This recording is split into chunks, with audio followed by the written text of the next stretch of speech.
మీరు ఇటు పెట్టండి కెమెరా. 17 ఏళ్ళ పాప, చిన్న పాప పాప ఇంత నా గవర్నమెంట్ నిర్లక్ష్యం, మున్సిపాలిటీ నిర్లక్ష్యం. ఇదివరకు చెట్లు కొట్టియకపోతుండేనా? మా రాంపల్లిలో అయితే ఈ నుండి ఆడదాకా అప్పుడు కొట్టిస్తుండే చెట్లు ముందే. చూడు తండ్రి ఇప్పుడు కొడుకు పోయి ఒక్కడే కొడుకురా, ఒక్కడే బిడ్డ, ఒక్కతే బిడ్డ, కొడుకు లేరు, మన్మళ్ళు మన ఒక్కడే కొడుకు, ఒక్కతే మన్మరాలు, ఇద్దరు చనిపోయింది.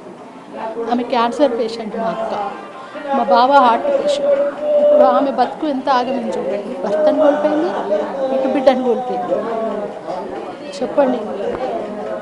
సో ఇది కుటుంబ ఆవేదన మనం చూడొచ్చు. అసలు ఎలాంటి పరిస్థితుల్లో ఉన్నారు, ఇది కేవలం అధికారుల నిర్లక్ష్యమే అని చెప్తూ ఉన్నారు. మాన్సూన్ సీజన్ వస్తుందని తెలిసి కూడా ఎందుకు ఈ విధంగా ఉంచుతున్నారు, ఎక్కడికక్కడ వైర్లు, ఎక్కడికక్కడ చెట్లన్నీ కూడా పెరిగిపోతూ ఉన్నాయని చెప్తూ ఉన్నారు. నిజంగా తల్లి ఏ విధంగా రోధిస్తుందో మనం చూడొచ్చు. అసలు నిజంగా వర్ణాతీతం, ఒక్కగానొక్క కొడుకు, తర్వాత ఒక్కగానొక్క మన్మరాలు అని కూడా చెప్తూ ఉన్నారు. అమ్మా,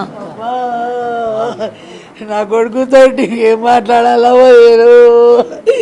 అమ్మా అమ్మా, నా ఎత్తు కొడుకు వెనక ఏం మాట్లాడతాడా? అమ్మా ఓ అమ్మా అమ్మా అమ్మా.